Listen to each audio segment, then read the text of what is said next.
All right, let's dive into the sometimes uncomfortable world of shame. Today, we're taking a deep dive into Unfuck Your Shame by Dr. Faith G. Harper. Oh, this is going to be an interesting one. It is, isn't it? I think a lot of us are really interested in understanding this whole shame thing better, you know? For sure. And figuring out how to actually heal from it, right? Because let's be honest, a lot of the usual advice just doesn't seem to work. Exactly. And that's one of the things that Dr. Harper really emphasizes in her book. Yeah, she kind of turns a lot of conventional wisdom on its head, which I appreciate. Me too. Like right off the bat, she makes this really important distinction. Shame isn't some personality trait you're stuck with, it's an emotion. Yeah, it's more fluid than people think, right? It's Yeah. so tied to how we interact with others and how they perceive us, Yeah. how they judge us, really. Yeah. She even brings in the Oxford English Dictionary definition of shame, just to give us a solid foundation. What's it? Oh, it's a bit heavy. Hang on. The painful emotion arising from the consciousness of something dishonoring, ridiculous, or indecorous in one's own conduct or circumstances. So, yeah, pretty intense stuff. Definitely gets you thinking, right? And what's even more interesting is how she points out that shame isn't innate. It's something we learn. That's a really important point, I think. A baby doesn't feel shame if it, spits up on itself. Right, exactly. Shame comes later when we start internalizing all these messages from society about what's acceptable and what's not. Like we're handed these shame-tinted glasses to view ourselves through. Such a great way to put it. That's exactly what it feels like sometimes. So shame is basically a product of our social environment. That's what Dr. Harper argues. And it makes a lot of sense when you think about it. And she brings in the sociologist, Thomas Sheff, who says shame is all about sensing problems in our relationships. It really does impact how we connect with others, or maybe don't connect in some cases. Absolutely. It can be so isolating. We end up wanting to hide because we think we're somehow flawed or unworthy in the eyes of others. Right, it's like we feel contaminated or Yeah. something. But here's the thing. Different cultures handle this whole shame thing in totally different ways, which is fascinating. Okay, I'm intrigued. Tell me more about that. Well, Dr. Harper points out this contrast between the US and Japan, for example. In Japan, acknowledging shame is actually seen as a way to strengthen social bonds. Wow, that's so different from how we usually approach it here. Right, like here, we tend to deny shame, push it down, pretend it's not there. Which probably doesn't really work all that well in the long run. And Dr. Harper suggests that this denial can actually lead to more aggression, more lashing out. That's something to think about, for sure. Definitely. It makes you wonder if maybe we could learn a thing or two from other cultures about dealing with shame in a healthier way. How about you? Have societal expectations and judgments affected your experiences with shame? Oh, absolutely. I think all of us have felt that pressure to conform, to hide parts of ourselves, to fit in. Makes sense. And all of that social stuff, that's just one layer. Dr. Harper goes even deeper. She gets into the science of shame. She's a therapist, but she has a background in neurobiology, so this is really her wheelhouse. It gets really interesting when you start looking at how shame impacts our brains and bodies. Okay, break it down for us. What's going on in there? Well, for starters, there's this strong link between shame and disgust.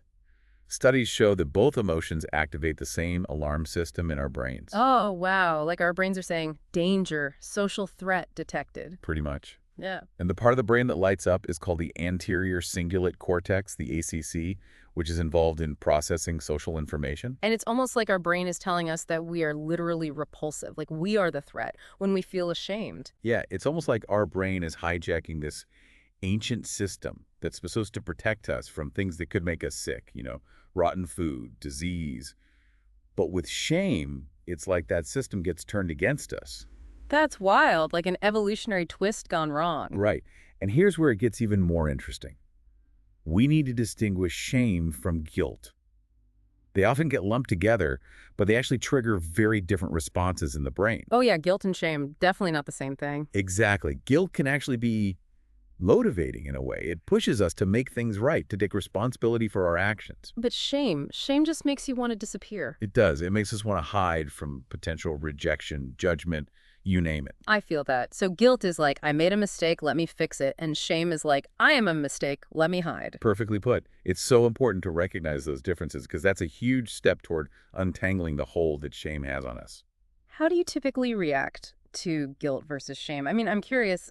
For me, it's... That's a great question for all of us to consider. Really, how do we react to those feelings? And Dr. Harper gets into how shame impacts our basic human needs too, which I think is so insightful. Yeah, she draws on the work of Dr. Chloe Medanes, who identifies 6 core needs that we all have: certainty, variety, significance, connection, growth, and contribution. And shame can really mess with all of those, can it? Oh, absolutely. It can make us feel inadequate, isolated, stuck, like we're not good enough, not worthy of connection, you name it. It can even make us afraid to try new things, to grow and learn, because we're so afraid of failing or being judged. Yeah, and that's a shame, literally, Yeah. because it keeps us from really living a full life, from pursuing our passions and contributing our gifts to the world. It's almost like shame sets off this chain reaction, right? It prevents us from meeting our needs, and then that lack of fulfillment just fuels even more shame. It's a vicious cycle for sure, and a lot of the research on shame misses this point entirely. They focus on shame proneness as if it's some fixed personality trait, but that's not how it works. It's more like a reaction to specific experiences, relationships, and the messages we absorb from the world around us, which are sometimes pretty messed up, let's be honest. Right, and that brings us to the really heavy stuff. Trauma. Trauma can have a profound impact on shame. And Dr. Harper talks specifically about the concept of dissociative depression, as described by psychiatrist Dr. Vedat Shar. Dissociation, isn't that like when you kind of disconnect from reality? Yeah, it's a way of coping with intense, overwhelming experiences. Like our minds protect us by splitting off from our thoughts, feelings, even our sense of self, just to survive the pain, It's a powerful defense mechanism. Wow. And what Dr. Harper highlights is that when trauma is invalidated, when our experiences are dismissed or minimized, it just intensifies the shame and makes it even harder to heal. I can see that. If you already feel ashamed about something that happened to you, and then someone tells you it wasn't a big deal or that it's your fault, that just adds another layer of hurt and shame. Yeah, it's like being wounded and then having salt rubbed in the wound. It can make you question your own reality, your own worthiness. And it can make it really hard to trust yourself and others. So how do we start to heal from that kind of deep shame? Dr. Harper introduces the idea of shadow work, inspired by Carl Jung. Shadow work, is that like facing our demons? In a way, yes. It's about acknowledging and integrating the hidden parts of ourselves, the parts we try to keep buried because they feel unacceptable or unworthy. Like our dark side?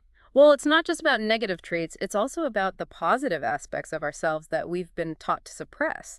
Like maybe you're naturally outgoing and energetic, but you were always told to be quiet and well-behaved, so you end up pushing down that part of yourself. So shadow work is about bringing those hidden parts into the light. Exactly. It's about understanding why we've rejected certain parts of ourselves and learning to accept them as part of who we are. And how do we do that? I mean, it sounds kind of scary. Well, Dr. Harper offers some really practical tools and techniques. She talks about things like journaling, meditation, visualization, even having conversations with those shadow parts, like you'd have a conversation with a friend. Wow, I've never thought about it like that before. It's like extending compassion to all parts of ourselves, even the ones we don't like very much. Exactly. And it's not about condoning harmful behaviors. It's about recognizing that even our darkest impulses come from somewhere. Maybe they're trying to protect us in some way, even if they're going about it in an unhealthy way. That's really insightful. It's like those shadow parts are trying to help us, even if they're doing a terrible job of it. And by extending compassion to those parts, we can start to heal the wounds that drive them. So it's about integration, not annihilation. Exactly. It's about becoming whole, accepting all aspects of ourselves, and living with more authenticity and self-compassion. And Dr. Harper suggests that this integration can actually have a ripple effect on our lives, Yeah. leading to healthier relationships, better communication, even improved physical health. It's like healing our inner world creates a more positive and harmonious outer world. I love that.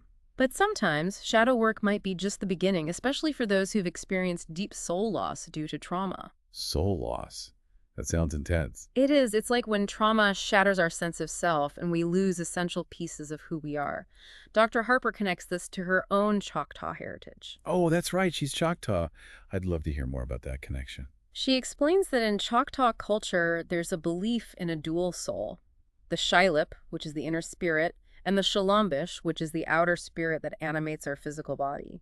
And she suggests that trauma can wound the Shalombish, leading to soul loss. It's almost like a piece of our essence, our vitality goes missing. That's a really powerful way to put it. And what's soul retrieval? Is that about reclaiming those lost pieces? Exactly. It's about reintegrating those lost parts into our being and restoring wholeness. And how does that work, practically speaking?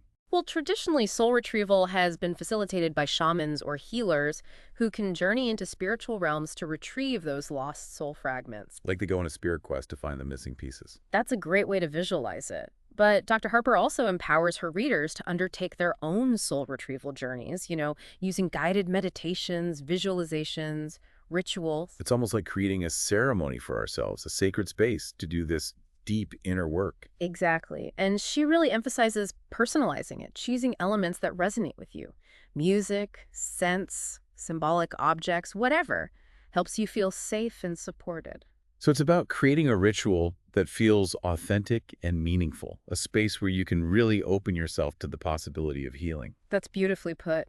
And Dr. Harper actually leads us through a guided meditation that takes us on a journey through our memories, inviting us to revisit those moments where we might have experienced soul loss. That sounds powerful. But does that mean you have to relive the trauma? Not necessarily. It's more about approaching those younger parts of ourselves with compassion and understanding, like offering them the love and support that maybe wasn't there at the time. It's like giving those younger selves a chance to heal, to feel seen and heard. That's such a beautiful way to think about it. And Dr. Harper reminds us that this kind of deep inner work might take time. It's not a quick fix, right? Not at all. It's a journey that requires patience, self-compassion, and a willingness to embrace all of ourselves, even the parts we've been hiding. So it's really about accepting that we're all works in progress. It is. And that's okay. It's the journey, the continuous process of growth and self-discovery that truly matters. It's a journey, not a destination, right? Exactly. And those societal expectations we talked about earlier, they play a huge role in how those wounds develop in the first place. You know what I mean? Wow. Like how society tries to fit us into these neat little boxes. Oh, yeah, totally. Telling us who we should be and how we should act and what we should think. It's like those boxes can become prisons for our authentic selves. Yeah. That's such a great image. Hmm.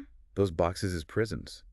It's like when we don't fit in those boxes, when we dare to be different, that's when shame really comes knocking. Because then we think we're not good enough, or we're not lovable, or we're not worthy. Yeah, exactly. It's like we have to hide our true selves to be accepted or loved, or even just to survive sometimes. So crucial to question those expectations, right? Like to ask ourselves, who am I really? What makes me feel alive and joyful? Yes, it's about reclaiming our power, choosing to define ourselves on our own terms, not by society's rules. Like throwing away those shame-tinted glasses and finally seeing ourselves with clear, compassionate eyes. I love that. And that's where Dr. Harper's approach gets so practical. Yeah. She doesn't just talk about these big concepts. She gives you the tools to actually do the work. Yeah.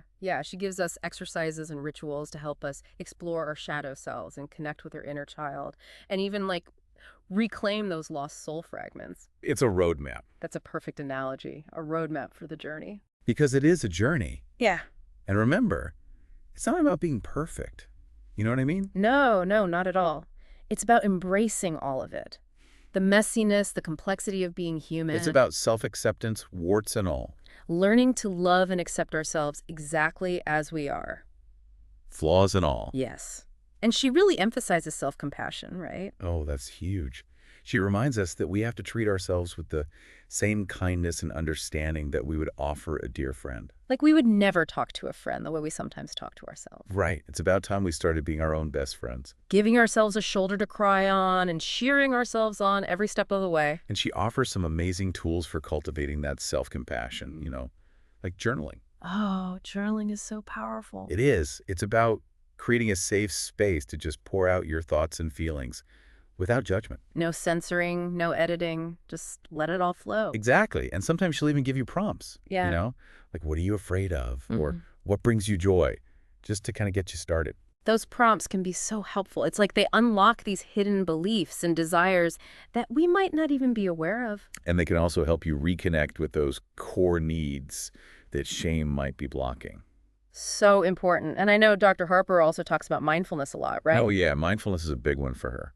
And it makes sense, right? Because mindfulness is all about paying attention to the present moment without judgment. Like hitting the pause button on autopilot and actually noticing what's happening inside us. Yeah, tuning into our thoughts, feelings, and sensations, but without getting swept away by them. It's about creating some space between us and our thoughts. Exactly. which is so important because it gives us the power to choose how we respond to our experiences rather than just reacting automatically. Instead of being ruled by our emotions, we can actually start to manage them. Right, and that's huge. And this is where Dr. Harper gets really creative. She talks about having coffee dates with your inner child. Okay, wait. Coffee dates with your inner child, what does that even mean? Okay, so imagine this. You're sitting down with a younger version of yourself.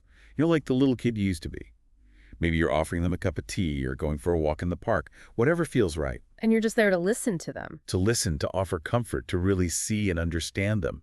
And, it's not about literally traveling back in time, of course. It's more about creating this safe and nurturing space in your mind where you can connect with that younger part of yourself. And it's about acknowledging their pain, validating their experiences, offering them the love and support they might have missed out on. It's like giving our younger selves a chance to heal, to finally feel seen and heard. And it's a way to reparent ourselves, Yeah. to heal those old wounds that might still be holding us back. It's such a beautiful idea. And I think a lot of Dr. Harper's work comes back to this idea of reparenting ourselves, right? Oh, absolutely. Like, so much of the shame we carry comes from those early childhood experiences, those messages we receive from our caregivers or from society in general. And those messages get internalized and they become these beliefs that we carry with us into adulthood. And we might not even be aware of them. They're just kind of running in the background, shaping our thoughts, feelings, and behaviors. It's like they're the operating system that we're running on without even knowing it. And so part of healing from shame is about becoming aware of those beliefs, questioning them, and then choosing to rewrite them. And that's where the real transformation happens. It's about creating a new operating system, one that's based on self-love, self-acceptance, and compassion. That's powerful. And Dr. Harper provides all these tools to help us do that, Like she gives us the code to rewrite our internal programming. She does. And it's not always easy. No, it's work, but it's so worth it. And she reminds us that we're not alone in this, right? Like we don't have to do it all by ourselves. Yeah, she really encourages us to seek support when we need it. Whether it's from a therapist or a support group or just a trusted friend or family member. It's about allowing ourselves to be vulnerable, to ask for help when we need it. And that vulnerability, that connection, it's so essential for healing. It is. It's what helps us remember that we're not broken, that we're not alone, that we're worthy of love and belonging. And speaking of connection, I know Dr. Harper dives into some pretty profound stuff in her book, like this idea of soul retrieval, which is fascinating. Yeah, she really connects that concept to her Choctaw heritage, which is really interesting. Can you tell us a bit more about that? Well, she explains that in Choctaw culture, there's this belief in a dual soul. The Shilup, which is the inner spirit, and the Shalombish, which is the outer spirit that kind of animates our physical body. Like the Shalombish is our life force energy. Yeah, something like that. And she suggests that trauma can wound the Shalombish, which leads to soul loss. It's like a part of our essence, our vitality gets fragmented or lost as a way to cope with the pain. So soul retrieval is about reclaiming those lost parts and integrating them back into our being. Exactly. It's about restoring wholeness. And how did that work? Well, traditionally, soul retrieval has been facilitated by shamans or healers who can journey into the spirit world to find those lost pieces. It's like a spiritual rescue mission. That's a great way to think about it. But Dr. Harper also empowers her readers to embark on their own soul retrieval journeys, using guided meditations, visualizations, rituals, things like that. So you don't necessarily need a shaman to do this. Not necessarily, although if it calls to you, seeking guidance from a practitioner can be really helpful. But Dr. Harper provides the tools and techniques so that you can explore this on your own if you choose to. And she emphasizes the importance of creating a personalized ceremony for yourself, right? Like a sacred space for doing this deep inner work. Yes. It's about choosing elements that resonate with you. Music, scents, symbolic objects, whatever helps you feel safe and supported. It's like creating a ritual that feels authentic and meaningful. Exactly, a space where you can really open yourself to the possibility of healing. And she even provides a guided meditation that takes us on a journey through our memories, inviting us to revisit those moments where we might have experienced soul loss. That sounds powerful. It is, but it's not about reliving the trauma. It's about approaching those younger parts of ourselves with compassion and understanding, like offering them the love and support that maybe wasn't there at the time. It's like offering a hand of friendship to our younger selves. And asking them what they need to feel safe, to feel whole again. It's such a gentle approach. It is, and she reminds us that this is deep work, It might take time. It's a process. It is. It requires patience, self-compassion, and a willingness to embrace all of ourselves, even the parts we've been hiding. So again, it comes back to self-acceptance. It does. And recognizing that we're all works in progress, always evolving, always becoming. And that's okay. It is. It's the journey that matters. The continuous process of growth and self-discovery. Exactly. And Dr. Harper offers such a powerful reminder that healing is possible. And that we're not alone in this journey. Right. She encourages us to reach out for support when we need it. Whether it's from a therapist, a support group, or trusted friends and family. Because vulnerability and connection are essential parts of healing. They are. It's about allowing ourselves to be seen and heard and loved just as we are. And knowing that we're not broken, we're not alone. We're worthy of love and belonging. And speaking of connection, Dr. Harper introduces this really interesting concept of having coffee dates with your inner child. So it's like having an imaginary conversation with that younger part of you. Yeah, exactly. Like create a safe space in your mind where you can sit down with your inner child, offer them a listening ear, Yeah. really see and understand their experiences. So powerful. Yeah, it is. And it doesn't have to be literal. You don't have to actually make a pot of coffee. Hmm. It's more about using your imagination, Yeah. visualizing yourself having this conversation. Oh, I see. Like maybe you're sharing a cup of tea or going for a walk in the park or just sitting side by side, offering comfort and reassurance. Exactly. Whatever feels right for you. It's all about creating that connection, that feeling of safety and support. And it's about acknowledging their pain, right? Yeah. Validating their experiences and offering them the love and support that maybe they didn't receive back then. That's such a crucial part, I think. Because often, those younger parts of ourselves are still carrying those old wounds and those old beliefs. And sometimes we don't even realize how much those old wounds and beliefs are still affecting us in the present. Right. They can be so deep-seated. But when we can go back and offer that love and compassion to those younger parts of ourselves, it can be really healing. It's like reparenting ourselves in a way. Exactly. And it all comes back to self-compassion, which is something that Dr. Harper talks about a lot in her book. Self-compassion, yeah, it's so important. It is. It's about treating ourselves with the same kindness and understanding that we would offer a loved one. But it's so hard sometimes. Like, we're often our own worst critics. Oh, for sure. Yeah. But Dr. Harper gives us some great tips for cultivating self-compassion. Like one thing she suggests is creating a self-compassion mantra. A mantra. Yeah, like a short phrase or affirmation that you can repeat to yourself when you're feeling down or critical. Oh, I like that. Do you have any examples? Sure. It could be something like, I am worthy of love and kindness, or I am doing the best I can, or even just, it's okay to not be perfect. Whatever resonates with you. It's like offering ourselves a little pep talk when we need it most. Exactly. And she also encourages us to do things that bring us joy, things that nourish our souls. Taking care of ourselves, basically. Right. It could be anything from taking a walk in nature to spending time with loved ones to pursuing a creative hobby. Anything that makes us feel good. Exactly. It's about making time for ourselves, prioritizing our well-being. Because when we're feeling depleted and disconnected from ourselves, we're more vulnerable to those negative self-beliefs and those shame spirals. So self-care is not selfish, it's essential. Exactly. It's an act of self-love. And it's a crucial part of healing from shame. And Dr. Harper acknowledges that this whole healing process, that it's not always easy, right? Oh, absolutely not. She's very realistic about that. She says there will be ups and downs along the way. Like some days you'll feel like you're making progress and other days you'll feel like you're back to square one. Right. And that's totally normal. It's part of the process. It's like anything worthwhile in life, it takes effort, it takes commitment, and it's not about being perfect, it's about showing up for ourselves, even when it's hard. That's so true. Hmm. And Dr. Harper really emphasizes celebrating those small victories along the way, no matter how insignificant they may seem. Like what kind of small victories? It could be anything from noticing a negative thought pattern and choosing to challenge it, or offering yourself a little bit of self-compassion when you're feeling down, or setting a boundary with someone who's been treating you poorly. Whatever feels like a win for you. It's about acknowledging those little steps forward and giving ourselves credit for the effort we're making. Exactly. And she also reminds us that we don't have to do this alone. Like, if you're struggling, it's okay to reach out for support. Yeah, a therapist, a support group, trusted friends and family. There are so many people who care and want to help. It's about allowing ourselves to be vulnerable, to ask for help when we need it. And that vulnerability, that connection is such a powerful part of the healing process. Absolutely. It's what helps us remember that we're not broken, that we're not alone. We're worthy of love and belonging and support. And I think that's a really beautiful message to end on. So, to our listeners, if you're struggling with shame, know that you are not alone. There is hope and healing is possible. And if you're ready to take that first step, I highly recommend checking out Dr. Harper's book, Unfuck Your Shame. It's a powerful and compassionate guide that can support you on your journey. And remember, you are worthy of love, you are worthy of belonging, and you are worthy of a life filled with joy and authenticity. That's a beautiful reminder. Thanks for joining us on this deep dive.